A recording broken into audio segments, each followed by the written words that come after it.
मुजरिम कौन पहुंची है जिला मुजफ्फरगढ़ के करीबी शहर खानगढ़ में। यहां पर फातिमा बीबी, जिसकी उम्र 16 साल है, अपने घर से नानी के घर जाती है। रास्ते में चिंची ड्राइवर फातिमा बीबी को अकेले पाकर ज्यादती कर देता है। क्या ये वाकई ही ज्यादती हुई? क्या ये फातिमा बीबी की तरफ से हनी ट्रैप तो नहीं? मामला किस करवट बैठेगा? कौन लोग हैं जो इस तरह के संगीन मुकदमात में सुलह कराते हैं? और जिना बिल जब्र दिन ब दिन बढ़ता जा रहा है। आप देख रहे हैं मुजरिम कौन, और मैं हूं आपका मेजबान मुनीब खान।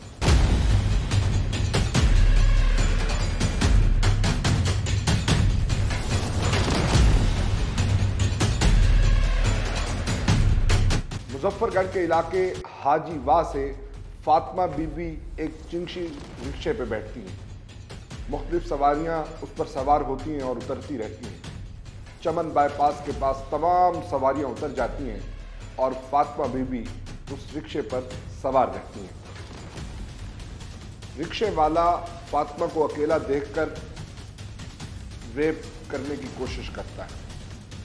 रोड से हटाकर बेबान बागात में ले जाता है ताकि लोग वहां ना हो और वो उससे ज्यादती कर सके। 3 से 4 किलोमीटर कच्ची सड़क पर जाता है और वहां पर फातिमा बीबी के साथ ज्यादती कर डालता है। अंधा केस था, मुलजिम की निशानदेही कोई नहीं थी। और फातिमा बीबी जब अपनी नानी के घर पहुंचती हैं तो 15 पर कंप्लेंट करती हैं। ये सारी कहानी क्या है? आखिर ऐसा क्या हुआ कि रिक्शे वाला दिन दिहाड़े 1 बजे ऐसी वारदात कर जाता है? इस सारी कहानी का बैकग्राउंड क्या है? इस वक्त हमारे साथ मौजूद हैं SDPO सदर सर्कल मुजफ्फरगढ़ रिजवान खान साहब। रिजवान खान साहब, वक्त देने का बहुत बहुत शुक्रिया। बहुत शुक्रिया, ये आपने तकलीफ की। हमारी ड्यूटी है खान साहब। ये सक्सेस स्टोरी है, इसमें कोई क्लू नहीं था, कोई आइडिया नहीं था। सबसे पहले आपको मुबारक हो कि आपने इसको डिग आउट किया। क्या समझते हैं ये वाक़या कैसे पेश आया और इसके क्या बैकग्राउंड है? ये ऐसा है कि जी 14 तारीख का ये वकूआ है, इसी 14 जून का। ये एक फातिमा बीबी थी, इसका एक मौक़िफ़ सामने आया कि ये अपनी नानी के घर रहती थी और अपनी नानी के घर से ये अपनी वालदा के पास, क्योंकि इसके जो वालिद हैं, इसकी वालदा हैं, उसने दूसरी शादी की, सेपरेशन हो चुकी थी। ये अपनी नानी के पास रिहाइश पजीर थी, तो ये अपनी वालदा को मिलने जो है मौज़ा हाजी वाह से नूर कुबड़ा जो है, जो यहाँ से एक थाना कुरैशी है, वो भी मेरे ही सर्कल का थाना है, ये वहाँ पर गई है। तो ये वहाँ पर एक चिंची रिक्शे के ऊपर जो है जी ये सवार होती है और ये वहाँ से चल पड़ती है। मीनवाइल उसमें काफ़ी सवारियाँ बैठती हैं। जब बाकी सवारियाँ उतर गईं तो चिंची रिक्शे का जो कोई ड्राइवर, जो बाद में हमें पता लगा कोई कामरान नामी था ड्राइवर, वो उसकी कोई नीयत में शायद कोई फतूर आया है, तो वो इसको एक वीरान जगह पे, एक झाड़ियाँ थीं, शैतान उस पर हावी हुआ। तो उसने हमें ये बताया कि ये मुझे झाड़ियों में इसने रिक्शा रोका है और मुझे वहाँ जाकर पकड़ कर मेरे साथ जो है ना इसने ज़िना किया है। जैसे ही इसका ये केस हमारे पास रिपोर्ट हुआ तो फौरी तौर पर मैं ख़ुद भी मौके पे गया और जो SHO हैं, जो हमारे उसी दिन उन्होंने भी चार्ज लिया था, तो हमने अपनी टीमों को मतलब मोबिलाइज़ किया और इस पे हमने इसके बयान पे तो फौरी तौर पर जो सबसे पहले हमारा जो एक्ट होना चाहिए था वो हमने इसका मुकदमा दर्ज किया। और मुकदमा दर्ज होने के बाद जो है फिर ये हमने इसकी फर्दर जो है मुलजिम की तलाश शुरू की और हमने बहुत जल्द ही उस मुलजिम को हमने अपने गिरफ्त में लाए और उसको गिरफ़्तार किया और इसकी जो कार्रवाई थी वो हुई है। अभी इनका जो DNA वगैरह जो है, जो भी टेक्निकल मामलात हैं, मेडिकल रिपोर्ट आ गई है जी, मेडिकल रिपोर्ट भी एक हमारे पास आ चुकी है। अभी हमारा DNA का प्रोसेस जो है वो रहता है, उसका हमने फ़िज़िकल रिमांड हासिल किया है और उसको अब हम उसको लाहौर आज भिजवाया है। वहाँ उसका DNA टेस्ट होगा। जो तमाम जो हमारे तकनीकी जो तफ्तीशी अमूर जो हैं वो हम उनको तमाम को साइंटिफिक बेस के ऊपर हम उसको तमाम उसको मलूज़ खाते रखते हुए हम इसको इंशाल्लाह मंतकी अंजाम तक पहुँचाएँगे। इनको अपने अंजाम तक पहुंचाया जाएगा।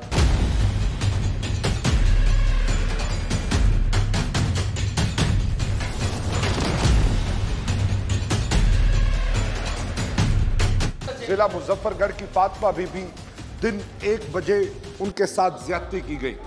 वो अपने घर से नानी के घर चिंची रिक्शे पर जा रही थी। इस वाक़ये की क्या हकीकत है, मुल्ज़िम मेरे साथ मौजूद है। क्या ज़िना बिल जब्र हुआ या ये एक हनी ट्रैप था, या इससे पहले इश्क की कहानी जारी थी? मेरे साथ मुल्ज़िम मौजूद है, उसी से सारी कहानी जानते हैं। नाम क्या है? मोहम्मद कामरान। कामरान, क्या वाक़या है? सर जी मेरे कट्ठे रश्के दे चढ़ दैन राबता भी है। कितने अरसे को? तकरीबन महीना खान। अच्छा जी महीने दे विच कितनी दफ़ा मिलोगे? 2 दफ़ा। 2 दफ़ा कितना कितना? सर जी में रस्ते च मुलाकात ही हुई नहीं। अच्छा रक्शे ते थई? जी हाँ। जोड़े तो बड़े कलफ वाले पहने इतना हूँ हिना को लिखाते इंस्पायर किया भी खुद ने सर जी नंबर मेरा मिलाया रश्के दे विच। रक्शे तो नंबर तेरा खुद गिदा खुद ने लिख गिदा है रश्के दे लिखा है नंबर। अच्छा जी वाल तू ही दोस्त भी होवे? जी हाँ। उन्होंने क्या समझे से जेड़े इो सभी कार्रवाइयां करने? बेजियास्ती है। शादी थी हुई तेरी? जी हाँ सर। कितनी बाल हैं? 2। जेड़े वेले बेहयाई दा हरकत करे ना ब्याह में, बाल बीवी सामने नहीं आई? क्या है ना सर? हुण शर्मा दी भी है? जी हाँ सर जी। हुण करे से क्या है ना सर जी? जेड़े लोग को इवें कोई राबता कर गिंदे वालो ये हरकत सर भी कर जी ने गिंदे खुद ब्लैकमेल की था मैंने। की में ब्लैक में कहानी सुना ना।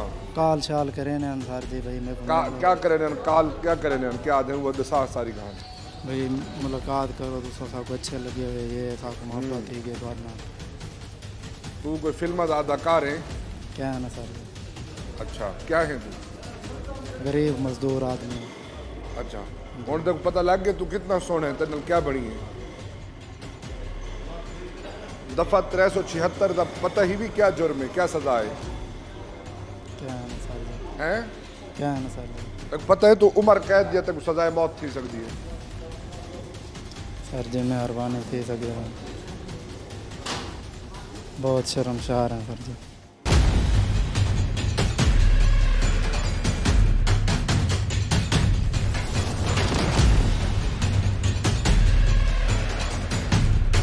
टीम मुजरिम कौन पहुंची खानगढ़ में।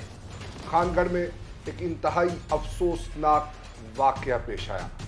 एक बच्ची जो कि सेपरेटेड फैमिली का हिस्सा है, वो अपने वालिद को मिलकर अब अपनी वालदा के घर यानी नाना के यहाँ जा रही थी। रास्ते में चिंची रिक्शे वाला ट्रैक छोड़ता है, रास्ते से हटता है और कहता है कि मैं सवारियां लेने जा रहा हूँ, और वो उस बच्ची के साथ रेप कर देता है। और फिर जब टीम मुजरिम कौन पहुंचती है और मालूम होता है कि ठीक तीसरे दिन सुलह होने जा रही है, मामलात को रफा दफा किया जा रहा है, मकामी वडेरे आए हैं और उन्होंने दबाव दिया है कि इस मामले को ख़त्म कर दिया जाए। इस तरह के मामलात का सामना टीम मुजरिम कौन को अक्सर करना पड़ता है। लोग प्रेशर में आ जाते हैं, किस किस्म के मसाइल होते हैं जो कमज़ोर, लाचार और उन फैमिलीज़ को सामना करना पड़ता है जिनके साथ पहले ही ज़्यादती हो चुकी है, जो पहले ही एक टॉर्चर से गुजर रहे होते हैं। हम इस वक्त मौजूद हैं वायलेंस अगेंस्ट वुमेन सेंटर में और यहाँ की हेड मैम मोनीज़े मेरे साथ मौजूद है। जानते हैं मैम मोनीज़े से कि किन किन मसाइल का इनको सामना है और ये सेंटर किस तरह से उन कमज़ोर लाचार लोगों की मदद कर सकता है। मैम वक्त देने का बहुत बहुत शुक्रिया। मैम मुझे ये बताएं, विक्टिम वो, प्रेशर भी उन पर, किस तरह से वो इससे निकले? देखिए सबसे पहली चीज़ तो ये आती है कि इन टाइम रिपोर्टिंग की जाए एक केस को। हमारे यहाँ हमेशा से शिकायत ये रहती है कि कानूनी मदद नहीं मिलती। कानूनी मदद देने के लिए भी बहुत सारी चीज़ें सपोर्टिव ऐसी होती हैं जिनका इन टाइम रिपोर्ट करना, वक्त पे रिपोर्ट करना और जल्द से जल्द रिपोर्ट करना जरूरी है। ख़ास तौर पे रेप के केसेस में जैसे आपको पता है कि एविडेंस कलेक्शन बड़ी इंपॉर्टेंट चीज़ होती DNA है। होता है। आपके जो भी उसका सपोर्टिव डॉक्यूमेंट है या उसके पास उसके सपोर्टिव एविडेंसेस हैं, वहाँ से जो कलेक्ट करनी है उसको डिफेंड करने के लिए, वो बहुत ज़्यादा ज़रूरी हैं। अब यहाँ पे एक लाइलमी की वजह से हमारी एविडेंस वेस्ट हो जाती है। पेरेंट्स भी उसको क्या करना चाहिए? देखें, सबसे पहले तो अवेयरनेस डेवलप करनी बहुत ज़्यादा ज़रूरी है हर तरह की कम्युनिटी के एक अंदर। बच्ची के साथ रेप होता है जी, अब पुलिस के आने तक उन्हें क्या क्या करना है? सबसे पहले रिपोर्ट करना है, उसके कपड़े संभाल के रखने हैं, उसको एक तो सबसे पहले कहा जाता है कि जल्दी से जाओ और नहा लो, ये चीज़ बहुत ज़्यादा इम्पॉर्टेंट है, ठीक है। उसको विक्टिम को उसी पोजीशन पे रखना है आपने उसको, ना उसने अपने ना कपड़े नहाना चेंज है, करने ना हैं, ना कपड़े चेंज नहाना है, ना क्राइम वॉश सीन डिस्टर्ब नहीं करना, वो डिस्टर्ब नहीं करना। उससे इतनी आपको परफेक्ट एविडेंस मिल जाती है कि आपके लिए जो भी आपका एक्यूज है या आपका मुजरिम है या आपका मुल्जिम है, उसको पकड़ना आपके लिए बहुत ज़्यादा आसान हो जाता है। ऑब्वियसली रिपोर्ट्स आनी है बाद में, लेकिन एविडेंस उसी टाइम पे कलेक्ट होना है ना। Exactly. ठीक है, तो आपकी FIR लॉज होना, पुलिस की सपोर्ट, वो सारी चीज़ें आपकी उस टाइम पे श्योर हो जाती हैं कि आप किसी भी लेवल पे जाके आपके पास एविडेंस है, डिले हो भी जाएगा तो आपके पास एक सबूत मौजूद है कि आप उसको कैफरे किरदार तक पहुंचा सकते फौरन हैं। नाजरीन आप फैसला करें, बजाय इसके कि 2 दिन 3 दिन तक अपने पूरी जहाँ तक आपके रिश्तेदार बैठे हैं वहाँ से रब्ता करने की कोई ज़रूरत नहीं है। फ़ौरन 15 करें और एविडेंस कलेक्ट कर लें ताकि आपका केस मजबूत हो सके। बहुत सारे ये तजर्बात के बाद सामने आती है कि लोग एविडेंस को खुद ही डिस्ट्रॉय कर देते हैं। अच्छा, इसमें दूसरा, जैसे आपने कहा कि लोगों से मशवरा, देखें एक तो ये कि आपने इसको जुर्म समझ लेना है। हमारे यहाँ तो इसको समझ के हो ज्यादती हो गई, जुल्म हो गया, जुल्म होने के बाद 4 लोगों से डिस्कस किया, आधे लोगों ने मशवरा ये दिया बच्ची है, आगे ज़िंदगी है, मुस्तकबिल है, शादी होनी है, छुपा लो, बताओ ही ना, ठीक है। अब वो एक साइकोलॉजिकल प्रेशर इटसेल्फ है। उसके बाद जब वो बात घूमती बाहर आपकी सोसाइटी में पहुंच रही है, तो जैसे आपने कहा अभी एक केस का जिक्र किया, सोशल प्रेशर आना शुरू हो जाता है। वहाँ के वडेरे इन्फ्लुएंसर्स जितने लोग हैं जो इन्फ्लुएंस कर सकते हैं, ठीक है, अब वो वहाँ पे जिससे गलती होगी उसको पता है कि उसने बच नहीं पाना इससे, इसलिए प्रेशर बिल्डअप करवाया जाता है कि किसी तरह कॉम्प्रोमाइज़ हो जाए। दूसरी तरफ अभी जो हमने देखा है कि हमारे पास क्या होता है केसेस में कि अब इसको समटाइम्स बहुत अफसोस के साथ कहना पड़ता है कि इन चीज़ों को इनकैच किया जाता है, ठीक है, कि कॉम्प्रोमाइज़ हो जाता है। एक सोशल फैक्टर्स जैसे सोशल इकोनॉमिक फैक्टर्स ऐसे हैं, हालात ऐसे हैं, मुआशी मसाइल ऐसे हैं कि लोग कहते हैं कि चलें ठीक है अब एक चीज़ हो तो गई, तो किसी तरीके से, अच्छा अब जैसे आपने कहा कि तीसरे दिन कॉम्प्रोमाइज़ हो रहा है, एक प्रेशर के कर लो, अब उसके अंदर प्रेशर के साथ साथ उनका लेन देन डिसाइड हो रहा होता है। उसको पैसे दे दिए जाते हैं, आपको इतना दे देते हैं तो चलें जी आप इसको केस को फाइल ना करें, क्योंकि आप, मैंने बार बार ये रिपीटेडली कह रही हूँ कि उनको पता है कि केस फाइल होगा तो फिर जान नहीं छूटती, वो आसान नहीं है, ठीक है। और अभी जितनी अमेंडमेंट या जितना इसके ऊपर फोकस किया जा रहा है, कानून में अमेंडमेंट्स आ गई, एंटी रेप ऑर्डिनेंस अलहदा से इसको बन के वो अप्रूव हो गया, जिसकी इम्प्लीमेंटेशन वो अलग है, तो वहाँ जान नहीं छूटती। अब वहाँ पे सजाए मौत तक की सज़ा है। अब उसमें फिर वही बात है कि अगर आप ही विदड्रॉ कर लेते हैं या आप ही इनिशिएट नहीं करते, तो स्टेट ने तो जाके खुद से घर घर जाके केसेस रिपोर्ट नहीं करने, ना ही उन्होंने केसेस फाइल करने हैं या FIR लॉन्च करनी है अपने बिहाफ पे।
कौन कौन सी दफ़ात लगाई हैं और उन दफ़ात के हवाले से लोगों को आगाही देना बहुत ज़रूरी है रिजवान साहब कि उसकी सज़ा कितनी है? देखें जी, ये जो अभी जो हमारा जो एफआईआर दर्ज हुई है, ये 376 के तहत जो प्रॉपर जो सेक्शन है लॉ की, ये उसके तहत ये दर्ज हुई है। ये कोई 15-16 साल की बच्ची है। आजकल के जो हालात चल रहे हैं, मैं तो ये समझता हूँ हमें इस चीज़ की आगाही की ज़रूरत है और इसमें पेरेंट्स को भी जो चाहिए कि वो भी अपने जो बच्चे हैं वो उन पर ख़ास तौर पर जो हमारी जो ख़वातीन माएँ बहनें बेटी हैं उनको भी ज़रा थोड़ा सा एहतियात बरतनी चाहिए इसके अंदर। लेकिन ये पाकिस्तान हमारा ये एक आज़ाद मुल्क है और इसके अंदर हम मुसलमान हैं और बहैसियत मुसलमान हम इस किस्म के घिनौने जो जराइम होते हैं हम इसका सोच भी नहीं सकते। तो वो जो हमने प्रॉपर सेक्शन है उसके तहत हमने इसकी कार्रवाई की है और इंशाअल्लाह हम इसको मंतकी अंजाम तक भी पहुँचाएँगे। इंशाअल्लाह जी, अब मुल्ज़िम अपने अंजाम को पहुँचेगा। इंतहाई दुख भरी कैफियत है कि अब कोई बच्चा बच्ची पब्लिक ट्रांसपोर्ट में बैठता हुआ भी खौफज़दा होगा। हम किस किस्म की अखलाकी गिरावट का शिकार हैं, ये आज हमें सोचने की ज़रूरत है। आज हम किसी के साथ बुरा करेंगे तो हमारी फैमिली से भी इस तरह का खुदा न खास्ता कोई वाक़या पेश आ सकता है। हमें अल्लाह से डरना है, अल्लाह से रुजू करना है और अपने असल की तरफ लौटना है।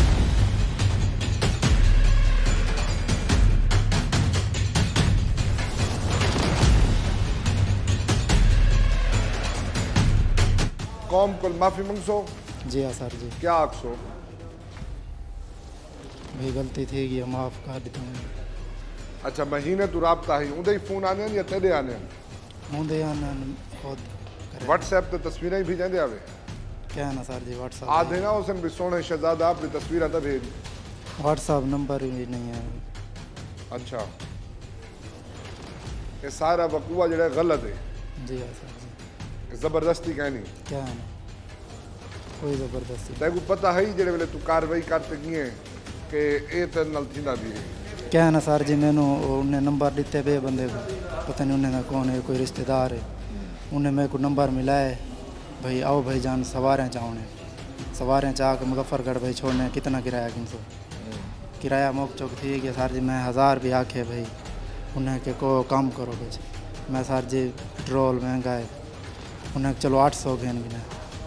उन्हें वाल मेरे को सर जी उथा सडवा के दे, उथा 3 बंदे आन उन्हें आके थे जो मेरे को वाट के दे और घर घेन गिन उथा चाटा शाटा मारे ने बाद भी लाने वाल 15 कॉल कर चाटा ठीक मारी ने गलत मारी ने? सर जी ठीक मारे अहद इज्जत नाल जो खेल से वो क्या करे सी तन्ना? सर जी वो खुद भी वो करे ने।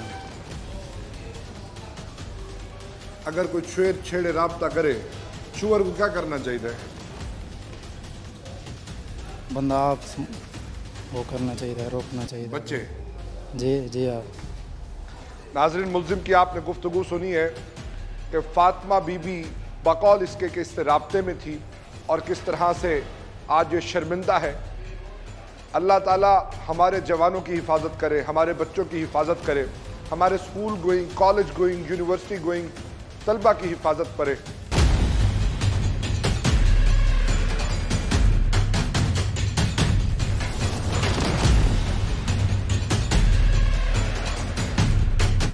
ज्यादती भी उसी के साथ होती है और लोग जो उसके करीबी होते कहते कि ओहो, यानी समझ भी ये रहे होते हैं कि ये उसके साथ जैसे उसी की गलती है। जी देखें, ये फिर वही एक माइंडसेट है ना। Exactly. एक चीज़ को की अंडरस्टैंडिंग, अगेन ये मेरे हिसाब से तो वो चीज़ अल्लाह माफ़ करे कि जब तक खुद कोई एक्सपीरियंस नहीं कर सकता ना तो उसको अंदाज़ा नहीं हो सकता कि इसकी कितना हीनियस है, कितना ज़्यादा वहशतनाक है ये चीज़ कि आपका वो ट्रॉमा लाइफ टाइम है ना एक बच्ची के लिए। ठीक है, अब उसको लेके आपने उसको किस तरीके से करना है। अब यहाँ पे अगर हम बात करें तो इस सेंटर के अंदर मैं आपको 1-2 केसेस ऐसे रेप के केसेस जिसमें हमने बाकायदा उसको काउंसिल किया। इवन आपके रेप एंटी रेप ऑर्डिनेंस के अंदर इंडिपेंडेंट सपोर्ट एडवाइज़र की कैपेसिटी मौजूद है। वो भी कोई साइकोलॉजिस्ट या कोई भी सपोर्टर हो सकता है जो बाकायदा तौर पर उसको पूरी तरह से सर्वाइवर को सपोर्ट करेगा। ठीक है, जिसके साथ रेप हुआ है, और उसके साथ इवन कोर्ट तक में उसकी साथ सपोर्ट के लिए जाएगा ताकि उसको किसी किस्म का कोई प्रेशर फेस ना करना पड़े।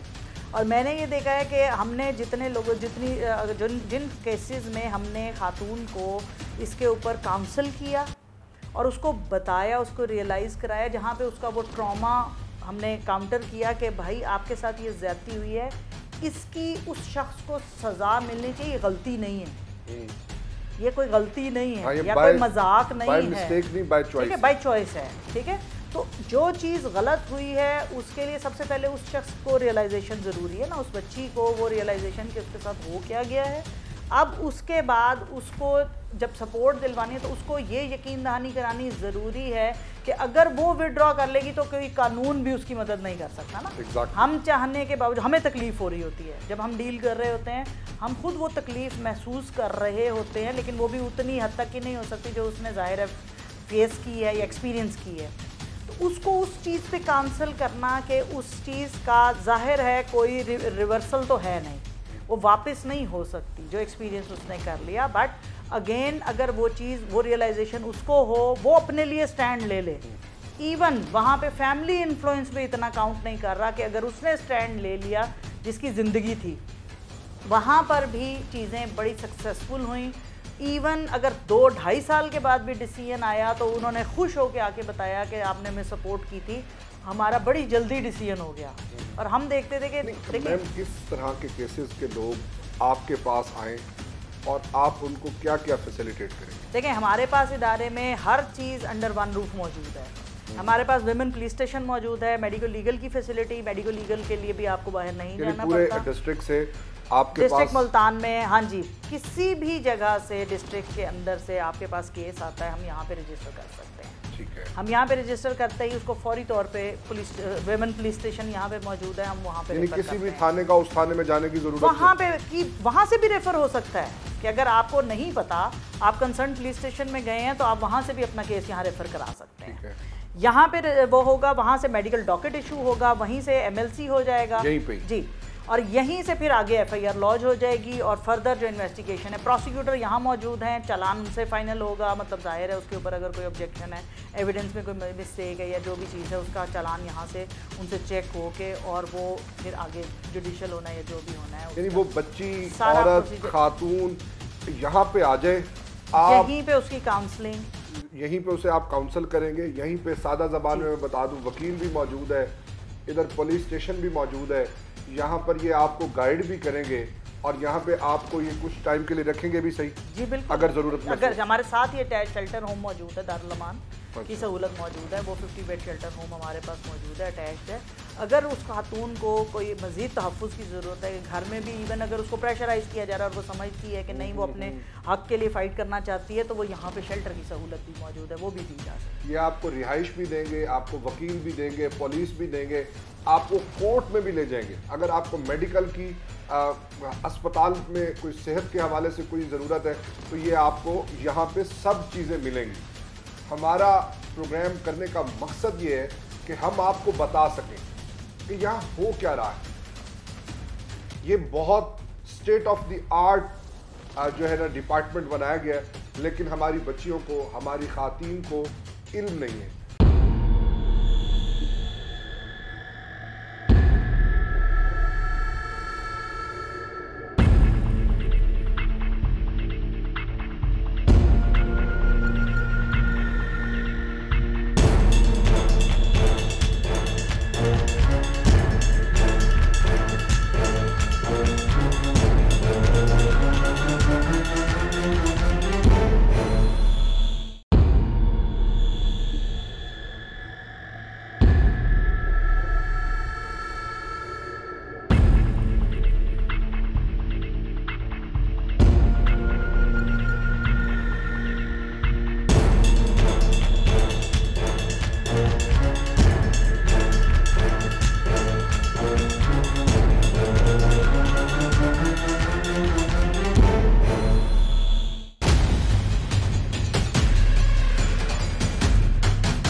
ये हमारा जो आज़ाद मुल्क है और इसमें हम इस किस्म के जो दरिंदा सिफ्त लोग हैं, इंशाल्लाह हम बिल्कुल उनको कानून के शिकंजे में लाएंगे। और पहले भी यहाँ पर कुछ अगर एक दो इस किस्म की, अभी 1 महीना पहले ही यहाँ पर अगवा बराए तावान की एक वारदात हुई, और अगवा बराए तावान की बड़ी सीरियस वारदात होती है और उसके जो नेटवर्क है वो कबायली इलाका जात तक जो है वो फैला हुआ होता है। और उसमें हमने बड़ी दिन रात मेहनत की और हमने विदिन 8 डेज़ हमने ना सिर्फ उस मगवी को बरामद कराया, बल्कि उस गैंग के जो 8-9 लोग थे, हम तमाम नेटवर्क को उनको हमने ब्रस्ट किया। और उसके अलावा जो था उसकी 20 लाख रुपए की जो इनिशियल वो उन्होंने तावान की रकम ली थी, वो हमने उनसे रिकवर की। तो इंशाल्लाह हम बिल्कुल इस किस्म के जो दरिंदा सिफ्त लोग हैं, हम उनके साथ आइनी हाथों से निमटते आ भी रहे हैं। और हमारे डिस्ट्रिक्ट पुलिस अफसर जनाब कैप्टन रिटायर्ड तारिक विलायत साहब की भी ये बड़ी सख्त पॉलिसी है, और इसी तरह हमारे RPO साहब और एडिशनल IG साहब साउथ की भी यही पॉलिसी है कि क्रिमिनल्स के साथ हम किसी किस्म की ना कोई रियायत बरतेंगे, और ना ही जो हमारा जो ये पेशा है, जो हमने यूनिफॉर्म पहनी है, हमें ये इस चीज़ की इजाज़त देती है कि हम ऐसे क्रिमिनल्स को जनाब इस तरह की हम खुली छुट्टी दें। मैं रात को 2 बजे भी मेरे पास कोई साइल आता है तो मैं उसको दफ्तर में प्रॉपरली सुनता हूँ, और जो चीज़ मेरे नोटिस में आ जाती है उसके ऊपर एक्शन भी हम फौरी तौर पर लेते हैं। और यहाँ पर कोई गरीब, कोई अमीर आदमी का हमारे नज़दीक कोई किसी किस्म का कोई फ़र्क नहीं है। और यहाँ मेरे जो दरवाज़े हैं वो जैसा कि हमारे सीनियर अफसरान की, हमारे IG साहब पंजाब की, एडिशनल IG साहब साउथ की, RPO साहब डेरा गाजी ख़ान और डिस्ट्रिक्ट पुलिस अफसर तारिक विलायत साहब की जो हमारी पॉलिसी है, हम उस पर बिल्कुल गामज़न हैं और हमारे दरवाजे हर वक्त खुले हुए हैं और हम उनके लिए 24 घंटे अवेलेबल। 24 घंटे जी अवेलेबल हैं। अल्लाह ताला इनके लिए भी आसानियाँ पैदा करे और हम सब के लिए हम उम्मीद करते हैं कानून की बालादस्ती हो और इसी तरह से पाकिस्तान जिंदाबाद रहे, पंजाब पुलिस जिंदाबाद।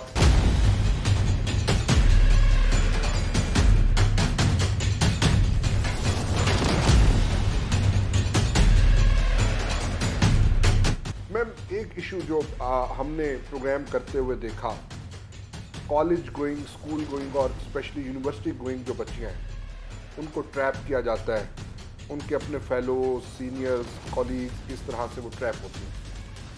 फिर उनको उनकी एक्सेस नहीं होती साइबर क्राइम तक, वो फिर कॉन्स्टेंटली ब्लैकमेल होती हैं। उनके लिए आप क्या कहना चाहेंगे? देखिए, हमने यहाँ पे भी कई केसेस ऐसे जो हमारे पास हरासमेंट के रिसीव हुए, अल्टीमेटली पता चला कि वो साइबर क्राइम से रिलेटेड हैं।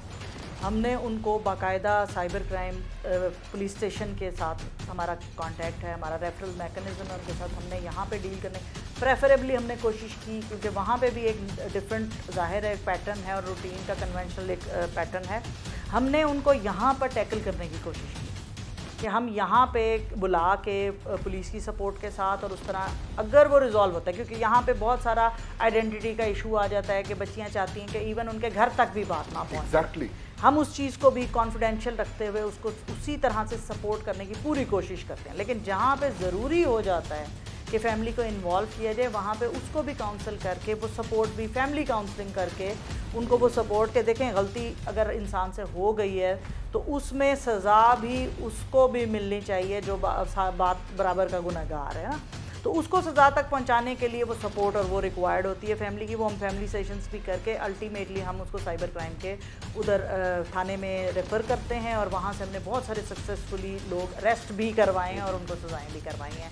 अभी हम कोशिश में हैं इंशाल्लाह कि हम, जैसे हमारे पास पुलिस यहाँ पे अटैचमेंट पे है, हमारे पास प्रोसिक्यूशन अटैचमेंट पे है, उसी तरह से हम साइबर क्राइम का भी कोई रिप्रेजेंटेटिव इधर ही कोशिश करें कि अटैच करवाएं, ताकि वो बच्चियों को उसके लिए भी यहाँ से इस प्रेमिसेस से बाहर बच्चियों को क्या पैगाम देना चाहेंगी जो अपनी पर्सनल चीज़ें एक टेम्पटेशन में आके शेयर कर दें?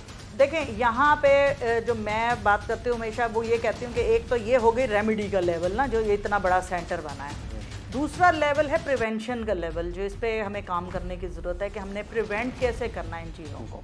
आपका वो इमोशनल कंट्रोल ठीक है, बेसिकली ये इमोशंस की गेम है ना। एग्जैक्टली। तो उसको इमोशनल कंट्रोल। दूसरा आप ये देख लें कि पेरेंट्स के साथ गैप, कि आप ये देख लें ना, आपका बच्चा घर के अंदर बैठ के फ़ोन यूज़ कर रहा है और आपको नहीं पता कि फ़ोन पे क्या हो रहा है, ठीक है, तो वहाँ पे वो नेग्लिजेंस भी है एक तरह से। अब पेरेंट्स के पास बड़ी ज़बरदस्त किस्म की जस्टिफिकेशन है, किस किस को देखेंगे भाई, जिसको आपने मोबाइल दिया हुआ है उसको मॉनिटर करना आपकी ज़िम्मेदारी में शामिल है। आप चेक्स ऐसे लगाएं, अगर आपको ये भी नहीं पता तो आप छोड़ दें, आप ना दें। मैं एक ऐसी फैमिली को भी, अभी मेरे पिछले दिनों बात हुई, मतलब वो बच्चा अभी ग्रेजुएट हुआ है यूनिवर्सिटी से, और उसके वालिद ने कहा ये इस बच्चे से पूछ लें, इसके पास अपना मोबाइल नहीं है, मेरा मोबाइल यूज़ करता है, ठीक है। अगर देखें ये इम्प्लीमेंटेशन की बात है ना, कि आपको अगर एक चीज़ गलत लग रही है, माँ एक ही फोन यूज करे जो बच्चियां यूज करता, मतलब वो वालिद का फ़ोन था ना, उन्होंने कहा बेटे को, लड़के को उन्होंने फ़ोन अलहदा से नहीं दिया हुआ था। उन्होंने कहा ये मेरा बेटा मेरा फ़ोन यूज़ करता है, इसके दोस्तों के कांटेक्ट भी इसी फ़ोन में है, इसने जो कांटेक्ट करना होता है, किसी को मैसेज करना होता है, फ़ोन करना होता है, मेरे फ़ोन से करता है। ये एक अलहदा चीज़ है। इसके बावजूद देखें आपका बच्चा क्या कर रहा है, इतनी मॉनिटरिंग तो आपकी रिक्वायर्ड है कि आपके बच्चे क्या यूज़ कर रहे हैं। आपका बच्चा आपके सामने बैठ के 5 साल का बच्चा है और वो बैठ के टिकटॉक देख रहा है, तो ये कंट्रोल बाहर बैठ के मैंने या आपने तो नहीं करना ना। एग्जैक्टली। ये तो उस घर के माहौल में सारी चीज़ें जो है हमें खुद करनी होंगी। वक्त की किल्लत के बाइस हमें प्रोग्राम को कंक्लूड करना है। बातें बहुत दिलचस्प थी। किसी स्पेशल प्रोग्राम में हम आपको दिखाएंगे कि ये किस तरह से पूरा सेंटर काम कर रहा है, और हम पूरे केस को, एक केस को हम टेस्ट केस बनाएंगे और उसको शुरू से लेके आखिर तक आपको दिखाएंगे कि किस तरह से हम इस वायलेंस में के ख़िलाफ़ खड़े हो सकते हैं और अपने हुकूक हासिल कर सकते हैं। इसी के साथ अपने मेज़बान मुनीब खान को दीजिए इजाज़त। देखते रहिए रूही और 24 न्यूज़। अल्लाह हाफ़िज़।